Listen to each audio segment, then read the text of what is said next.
Di stasiun pada malam tiba-tiba muncul seorang wanita yang tindakan aneh. Yang pertama dia lepaskan sepatunya. Kemudian lepaskan mantel. Lipat mantelnya dengan rapi dan letakkan dengan rapi di tanah. Sarah dengan ingin tahu pergi untuk melihat segera menyadari bahwa seorang wanita itu terlihat persis sepertinya, tidak berbeda. Dia melihat Sarah tapi tidak kaget. Sarah bahkan tidak punya waktu untuk membuat otaknya, dia bergegas menuju kereta yang bergerak.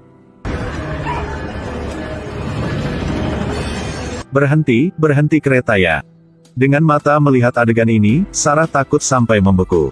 Saat ini dia baru perhatian dengan pakaian yang wanita itu tinggalkan. Pada waktu tidak siapa menyadari, dia mengambil tas dan melarikan diri. Di dalam tas selain kartu identitas dengan nama Beth, juga ada 2 ponsel. Kemudian, Sarah bercerita malam ini untuk Felix, saudara laki-lakinya tahu. Melihat dalam tas ada kunci, Sarah memutuskan datang rumah Beth untuk melihat. Dia mengandalkan informasi di KTP untuk menemukan tempat Beth tinggal. Setelah memastikan tidak ada orang di rumah, dia segera pergi untuk memeriksa setiap kamar. Lihat apakah dia bisa mendapatkan sesuatu. Hasilnya dia sudah menemukan akun bank. Untuk menarik jumlah uang ini, Sarah menonton video Beth berulang-ulang. Untuk berlatih suara ngomong dan tanda tangan Beth. Bahkan mengubah gaya rambutnya agar terlihat persis seperti Beth. Kemudian dengan percaya diri memasuk ke bank. Tanpa diduga, ketika dia datang, manajer bank keluar untuk menyambutnya. Sepertinya Beth saat hidup adalah tamu VIP di sini. Sarah tidak sabar untuk menarik semua uang Beth. Tetapi manajer mengatakan bahwa sejumlah besar uang harus dibuat dengan janji. Jadi dia harus menunggu sampai besok untuk menarik uang. Kemudian dia menemukan kunci di dompet. Manajer melihat dan berpikir dia ingin membuka brankas. Apa sih, masih punya brankas kan? Dalamnya pasti banyak barang yang bagus ya. Tapi Sarah sudah salah. Selain beberapa lembar identifikasi aneh, tidak ada apa yang berharga. Saat ini, ponsel merah muda Beth memiliki pesan masuk.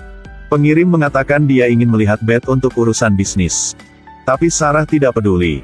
Dia baru sampai di depan pintu ketika sebuah mobil menyala lampu terus-menerus seolah-olah menunggunya. Dia bersiap datang untuk memeriksa, tiba-tiba mobil polisi muncul.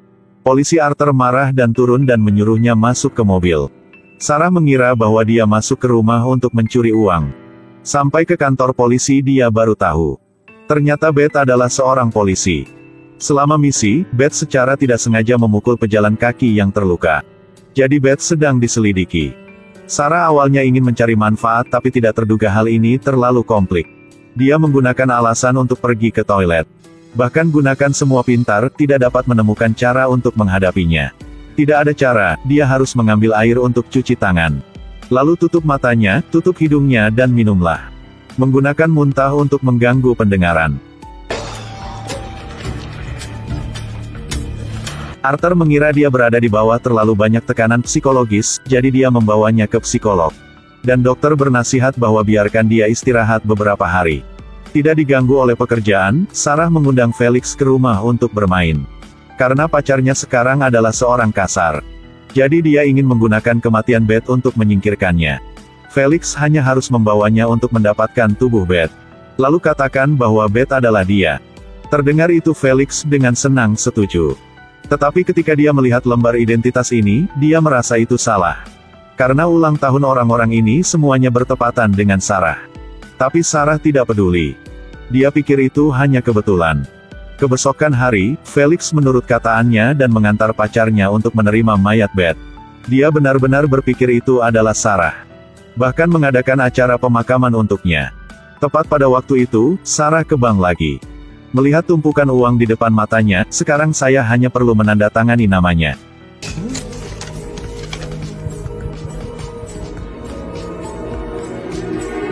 Sip, semua sudah bikin selesai ya. Semua selesai, Sarah tersenyum bahagia seperti musim yang baik. Dia buru-buru ke tempat tinggal Felix dan bersiap untuk keluar tempat ini.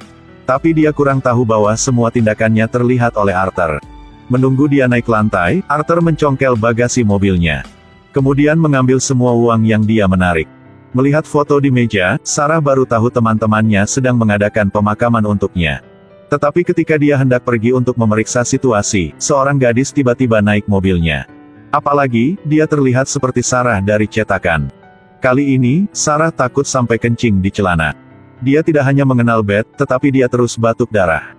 Jadi orang yang selalu mengirim pesan adalah dia. Sekarang Sarah sudah mengambil uang, jadi dia ingin lolos dari kedok Beth dengan cepat. So satu Hoi Noi Chuyen, kota Moen Hanra Dei Kong Pai Beth. Tapi dia selesai mengatakan itu, sesuatu terjadi 1 detik kemudian. Kamu bukan Beth. Jika Anda melihat dengan jelas, kedua gadis ini terlihat persis sama. Pada awalnya Sarah berpikir Beth hanya kebetulan. Sampai gadis rambut merah muncul, dia baru tahu hal ini tidak sederhana seperti dia pikir. Tetapi tanpa menunggu dia untuk mengklarifikasi, sebuah peluru tiba-tiba muncul dan membunuh si rambut merah.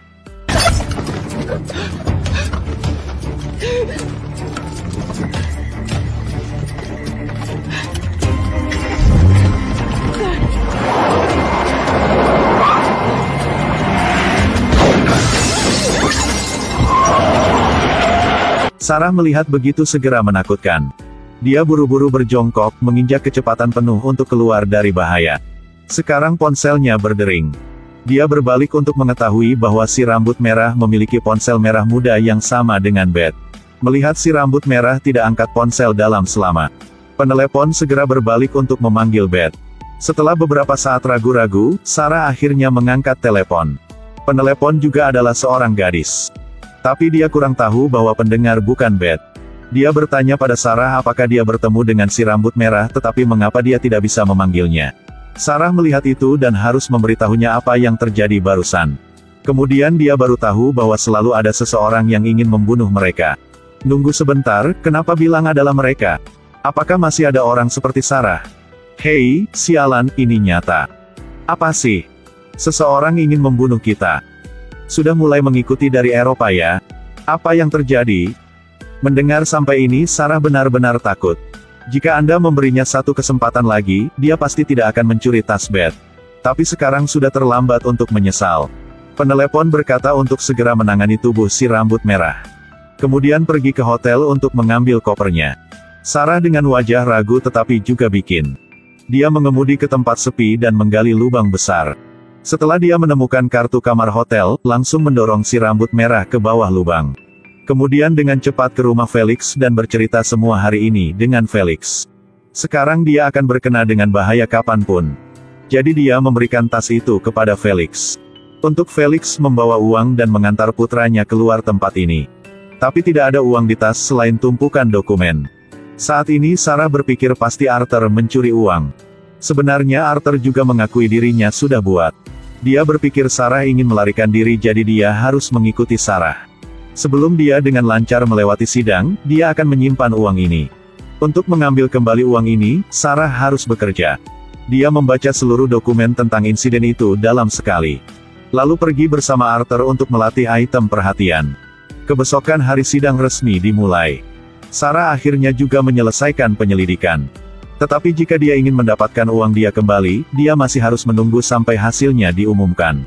Kemudian Sarah berdasarkan alamat di kartu kamar. Menemukan hotel si berambut merah dan mengambil kopernya. Ketika melihat hal-hal dalam koper, dia benar-benar kejutan.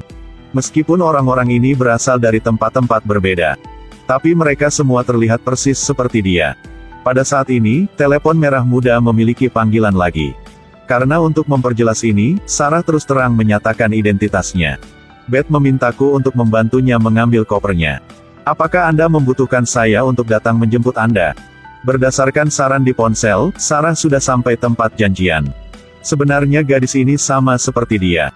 Melihat dia masuk sebuah gudang, Sarah dengan cepat mengikuti. Tapi dia sangat marah pada penampilan Sarah. Karena dia menjelaskan untuk bertemu malam ini. Jika pada hari dikenal oleh akrab itu akan menyebabkan masalah besar. Hei, katakan padaku tentang apa ini semua. Jangan menyentuh padaku. Tempat ini adalah tempatku. Kamu kembali dan menunggu teleponnya. Juga, ketika kamu keluar, tutupi wajah jelekmu. Bajingan ini. Sampai malam, Sarah untuk biarkan aman sudah membawa Felix bersama pergi ke tempatnya. Kemudian dia dengan sendiri memasuk rumah dari pintu belakang. Tapi tidak terduga di sini muncul seorang lagi miripnya. Kamu benar-benar tidak tahu apa-apa kan? Halo, aku adalah Cosima. Apa sih? Kami berbicara di telepon sebelumnya. Lagi pula, berapa banyak orang yang seperti kita? Jadi sekarang ada dua orang lagi yang mirip persis dengan Sarah. Tipe kepribadian mereka sangat bertolak belakang. Dengan banyak keraguan, Sarah bertanya-tanya Cosima ini apa yang sedang terjadi. Karena dia yatim piatu sejak kecil, tidak pernah melihat orang tuanya. Dia dibesarkan oleh ibunya angkat. Meskipun secara mental sudah siap. Tapi kalimat Allison berikutnya di luar pemahamannya. Kami adalah klon. Kami adalah eksperimen seseorang tetapi sekarang mereka ingin menghancurkan kami. Apakah kamu puas? Pada saat ini, Felix, karena penasaran, berlari ke belakang taman untuk melihat situasi di dalam. Tidak terduga ditemukan oleh Allison. Pada saat darurat, Sarah berlari keluar tepat waktu.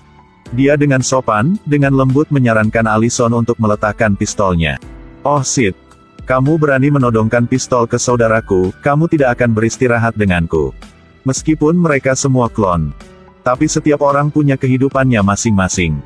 Karena mereka tidak membiarkan kenalan mengetahuinya, mereka sering tidak muncul pada saat yang bersamaan. Cosima mengatakan dia jika ingin paham semuanya dengan jelas. Kemudian ambil koper untuk menemukannya. Sampai saat kembali rumah, Felix baru tahu. Di depan matanya sudah melihat 8 orang yang mirip persis dengan Sarah. Tapi Sarah masih berpikir itu hanya mendapatkan uang kembali dari tangan Arthur. Nanti akan bisa melarikan diri, lolos dari hal yang aneh ini. Jadi kebesokan hari dia ke kantor polisi untuk katakan dengan manis agar Arthur bisa mengembalikan uangnya. Tepat pada waktu itu, atasannya sudah memberitahu sebuah berita yang baik bahwa dia bisa kembali kerjanya. Itu berarti investigasi telah berlalu. Berdasarkan janjian, dia bisa mendapatkan uangnya kembali. Tapi melihat ke pistol dan peluru di tangannya, dia merasa sangat khawatir. Dia belum pernah menyentuh ke pistol jadi kurang tahu cara dipakai bagaimana. Menyerah, dia harus memasukkannya ke dalam sakunya. Saat ini dia dan Arthur sudah ke tempat terjadi sebuah kasus. Arthur menyuruhnya menggunakan walkie-talkie untuk mengetahui situasinya. Tapi dia benar-benar kurang tahu cara dipakai hal ini. Dia sudah mencari beberapa saat untuk membukanya. Melihat begitu, Arthur juga tidak pikir banyak. Dia hanya berasumsi bahwa Sarah baru saja kembali ke kerja, jadi Sarah sedikit terkejut. Melihat rambu-rambu di sisi jalan, Sarah tahu. Tempat ini adalah tempat dia mengubur tubuh si rambut merah. Tidak terduga kawasan ini sedang menambang tambang sehingga mayatnya segera digali. Sarah dengan kepanikan menelepon Cosima. Berdasarkan sidik jari, polisi akan segera mengetahui informasi si rambut merah. Yang lebih sulit adalah Sarah lebih awal karena pertarungan yang agresif. Jadi kantor polisi punya informasi dia. Jika dia diselidiki, identitasnya juga akan terungkap. Mereka membutuhkan setidaknya 3 hari untuk mengetahui sidik jarinya. Jadi kita masih punya waktu. Kira-kira berapa lama? Berikan kopernya padaku, bisakah kamu bicara nanti? Masih ada 3 hari lagi dari tanggal pengambilan sidik jari. Jadi Sarah harus cepat menemukan solusi. Tapi pada waktu itu, Arthur sudah melihat 2 majalah pistol di saku celananya. Dia pergi untuk memeriksa, senjatanya benar-benar diturunkan. Dia segera curiga. Dia berpikir Sarah belum siap untuk kembali bekerja. Harus memberitahunya untuk tidak terlibat dalam hal ini. Sampai malam, Sarah memegang koper dan ke tempat janjian untuk bertemu Cosima.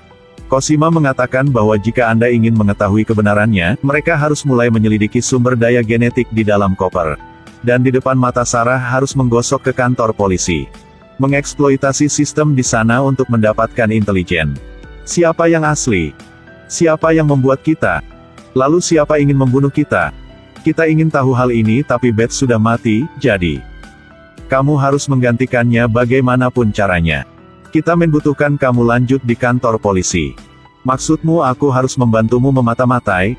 Bukan, ialah membantu kita. Kebesokan hari, kantor polisi mendapatkan panggilan. Orang yang menelepon adalah pembunuh si rambut merah. Kurang tahu dengan tujuan apa. Tapi dia masih memberitahu Arthur tentang tempat kejadian kasus itu. Arthur kemudian membawa rekannya ke taman yang dikatakan si pembunuh. Di sini, mereka tidak hanya menemukan tanda roda sepeda motor. Tetapi juga ada kepala boneka yang sengaja ditinggalkan si pembunuh. Saat ini, Sarah berpura-pura periksa bukti dokumenter. Lalu hapus hasil simetri sidik jarinya. Tapi paling lama hanya bertahan 2 hari lagi. Jika dia ingin kembali untuk menyelidiki kasus ini, dia harus lulus tes menembak besok. Jadi Cosima sudah bilang dia harus minta bantuan dari Allison. Karena untuk melindungi keluarga, Beth pernah mengajari Allison cara menggunakan pistol. Tidak ada cara, Sarah harus menemukan Allison dan memintanya untuk mengajarinya cara menembakkan senjata. Di jalan kembali rumah, Allison mengatakan dengannya bahwa mereka memutuskan untuk mempercayainya. Tapi saat berbicara, dia tiba-tiba tahu. Ternyata uang di bank Beth adalah milik Allison. Beth memiliki modal yang cukup besar. Digunakan untuk membeli kembali informasi yang tidak dapat diungkapkan kepada polisi. Kami memiliki mata-mata, ilmuwan, dan ibu rumah tangga seperti aku. Dedikasi saya adalah memberikan uang. Berapa? $75.000. Anda dapat menarik uang itu secara diam-diam. Tapi berharap kamu bisa paham bahwa jika bikin begitu, kamu tidak bisa melarikan diri. Mendengarkan ini, Sarah tampaknya benar-benar bertunangan. Kebesokan hari, dia sudah menyelesaikan tes, bisa lanjut menyelidiki kasus si rambut merah. Dua orang berdasarkan intelijen menemukan sepeda motor di tempat kejadian. Tapi pembunuh tidak berada di sini. Di buku di tempat tidur, Sarah menemukan petunjuk yang disembunyikan dengan tergesa-gesa. Sekarang, dia melihat si pembunuh di luar jendela. Untunglah Arthur tidak terluka serius. Dia bilang Sarah mengejar si pembunuh dengan cepat. Karena takut, dia selalu menjaga jarak aman dengan pembunuh. Ketika dikejar ke gedung yang ditinggalkan, dia buru-buru memanggil Arthur. Tidak terduga pada saat ini, pembunuh tiba-tiba muncul dan menyelinap menyerangnya dari belakang. Si pembunuh terus memanggil nama Beth. Dengan jelas dia pikir Sarah adalah Beth. Sarah melihat begitu sangat takut, dengan buru-buru bilang bahwa dirinya bukan Beth. Tapi dia tidak menyangka bahwa pembunuh ini adalah klon lain. Aku bukan Beth.